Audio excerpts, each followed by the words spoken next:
My name is Calliope. Truth be told, I'm not particularly fond of my name or my personality. People often tell me I'm pretty intense for a woman. Because of this, I was constantly butting heads with people at work and frequently found myself in hot water with my boss. One day, 5 years into my career, I was drowning in paperwork and had no choice but to work late. Finally, when I managed to catch a breather, I checked the clock. It was just past 11 p.m. Wow, it's late. I need to head home. I saved my work, shut down my computer, packed my bag, straightened my chair, and left the office. On my way home, I took a detour to a park nearby. As I sat on a bench, I looked up and noticed the full moon brilliantly illuminating the night sky. Wow, what a beautiful moon! Yes, it is, isn't it? Huh?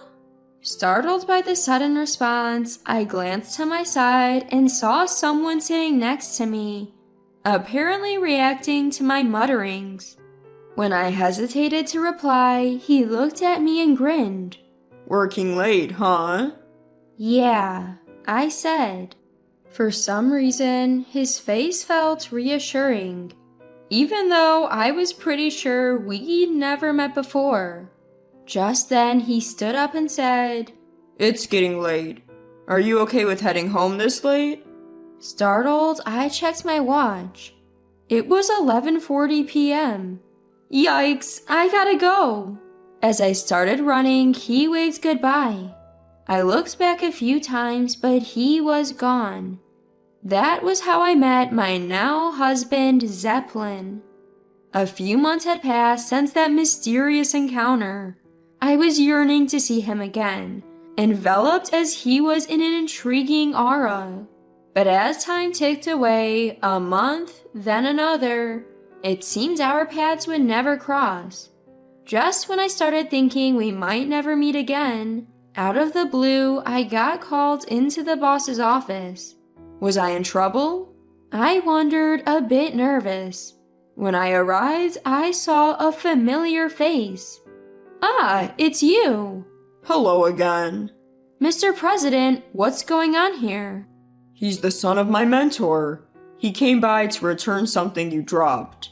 The president said. Dropped something? Your employee ID. You lost it, didn't you?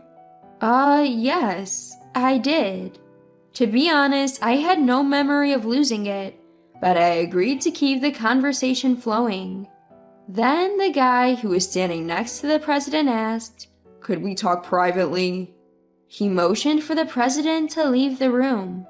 I'd prefer after work if that's all right, I replied and left the president's office.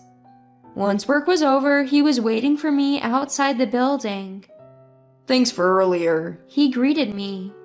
I thought for a moment about ignoring him, but given the president had introduced us, I decided to engage. About earlier? Thank you for playing along, he said. So, what did you want to talk about? Do you know any good restaurants? Would you like to go to one together? Sure. Normally, I would never accept such an invitation, but this time I inexplicably agreed. We went to a restaurant he was proud of, one his friend ran. It was simple but had high-quality ingredients. I had to admit, it was delicious. After we finished eating, and while sipping our after-dinner coffee, he started talking again. My name is Zeppelin. Zeppelin, is it? Yes, it's a rather unusual name for this time, isn't it? Well, my name is Calliope, so... I know. Huh? You see, your president, as I mentioned earlier, is an acquaintance of my dad. He's also very supportive. Yeah, he's that kind of person. Exactly. So he's been teasing me about my name forever, but I never minded. Recently, he said he met someone interesting at the induction ceremony. Interesting person? It's you, Calliope. According to the president, two people with unique names, it's a perfect match. And so? As I heard about you over and over, I became intrigued and asked if we could meet. And here we are. He kept the conversation flowing, talking about his hobbies, how he spends his weekends, and before I knew it, we had plans for our next meeting. On the way out of the restaurant, he offered to walk me part of the way home. He mentioned a movie he wanted to see, so we decided to make that our next outing. Time flew whenever I talked to him, and it was always such a blast. You sure know a lot, Zeppelin. Not really. Most of it comes from my sister. He always said. I started thinking it might be nice to meet his sister someday. And so, after several years of dating and 5 years into my job, he proposed to me at that very first restaurant. And just like that, Zeppelin and I became husband and wife. Needless to say, we both laughed when we saw our unique names, Calliope and Zeppelin, written in the spaces for wife and husband on our marriage certificate. After our wedding, I was introduced to his family at a gathering at his parents' home. The sister-in-law I had never met before was also there during our wedding ceremony. As soon as she heard my name, she seemed surprised, but overall, she left a good impression. From now on, please take good care of Zeppelin, haha. Sure. Come visit us sometimes. You built your own house before me, Zeppelin. You're so cheeky, haha. My first impression of Marcia, my sister-in-law, was that she was cheerful and easygoing. A little intense, but not a bad person. Turns out that was just her public face. Ever since Zeppelin and I got married and moved into our new house, she started dropping by almost daily without notice. I quit my job after getting married. This didn't sit well with Marcia. You're living a luxurious life on Zeppelin's money, she'd say. And if you're just staying at home, at least be a proper host. Dealing with her became increasingly stressful.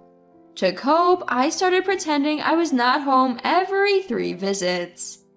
Yet the visits and the stress didn't decrease. Do you think she hates me?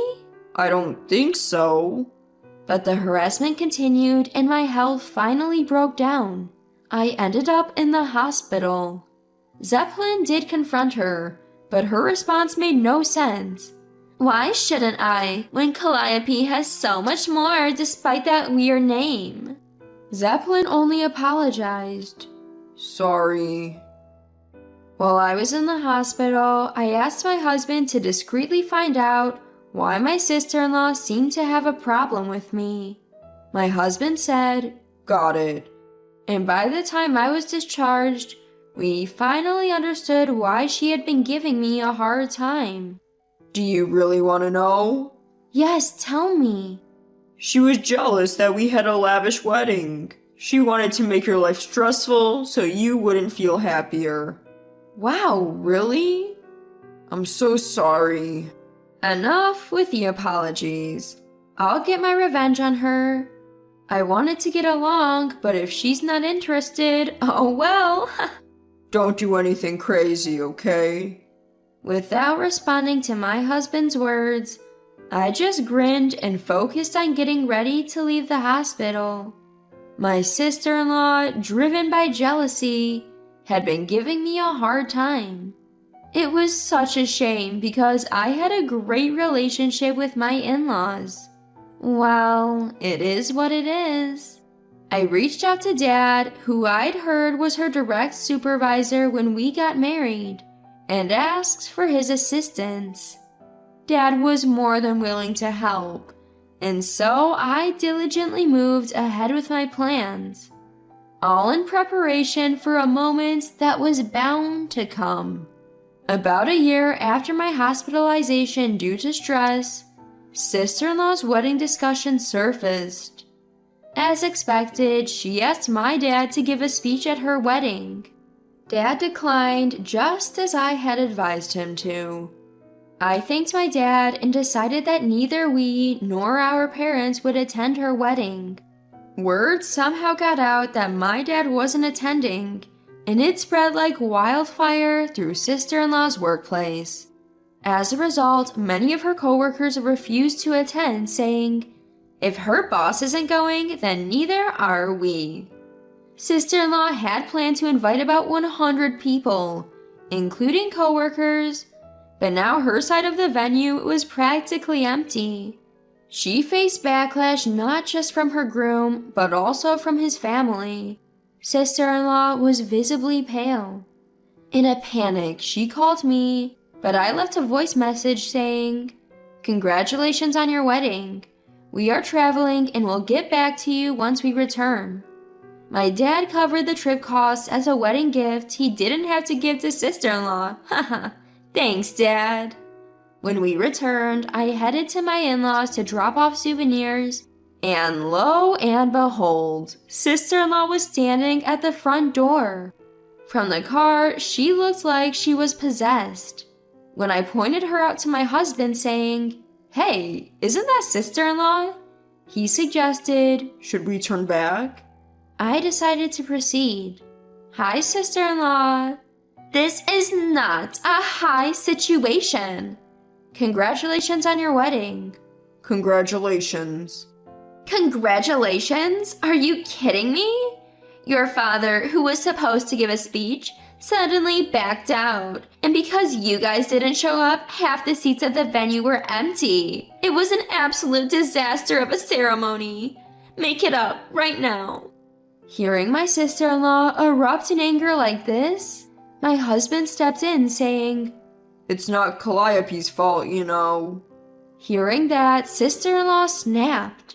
"Zeppelin, you better keep your mouth shut." Fed up, I yelled back, "Are you kidding me? You should be the one compensating me for my hospitalization due to stress from your harassment."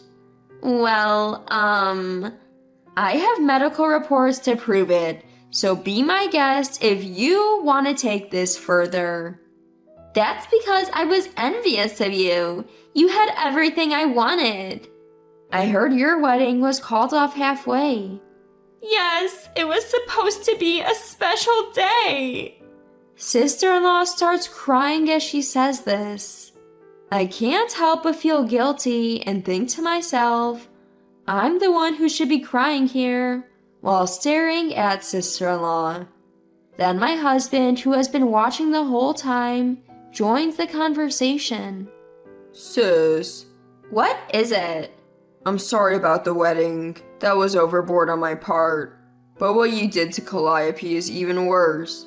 She's hospitalized. You could have put her life at risk." "Look, You reap what you sow. Be kind to others, and they'll be kind to you. Be cruel, and you'll get it back." I didn't do anything wrong. I absolutely didn't. I decided to make an offer to sister-in-law. I thought I'd give her one last chance. "Sister-in-law, what now?"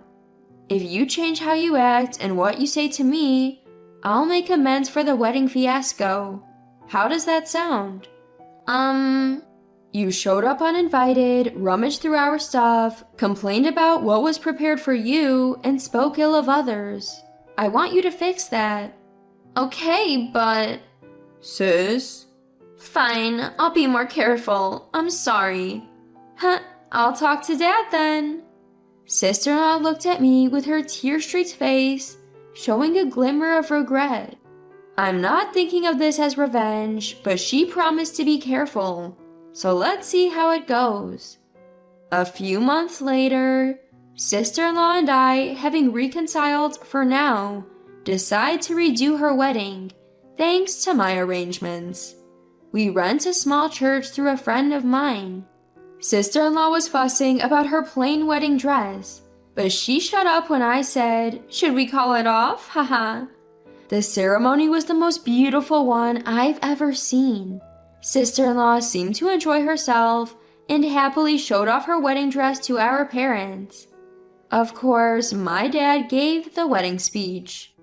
I appreciate your cooperation in resolving our differences, and I'm happy you agreed to take this on. Dad took the stage and, gripping the microphone, said this to sister-in-law. Today is a blessed day, and I want to sincerely thank everyone for taking time out of your busy schedules to attend Marcia and her spouse's wedding ceremony. Believe it or not, this is actually our second time around, a do-over of the previous ceremony. Despite this, I'm incredibly grateful to all of you who've shown up to celebrate with us. Dad's speech covered a range of topics, offering insights into sister-in-law, and it was a wonderful speech. He concluded with, Charity begins at home. I offer these words to her. Always act with a heart of service. In the end, your good deeds will return to you. Sister-in-law nodded repeatedly, crying. And so, sister-in-law's second wedding concluded perfectly. Among the guests were some who had attended the first one, and they agreed this ceremony was much better. I might want to get married here, we heard people say. Sister-in-law seemed genuinely pleased that everyone thought her wedding was absolutely wonderful. I found myself sincerely hoping for a lifetime filled with happiness for the newlyweds, and felt reassured about having a positive relationship with sister-in-law moving forward. Once again, congratulations, sister-in-law. May you be happy forever. I softly whispered these words of celebration. Whether she heard them or not as she made her rounds, sister-in-law remained smiling from ear to ear. They seemed to float away with the balloons in the clear blue sky. It's a secret I'll keep from the somewhat tired-looking sister-in-law after the ceremony, but I was truly moved by her beautiful appearance and her wedding dress, and the heartfelt ceremony in a sacred place.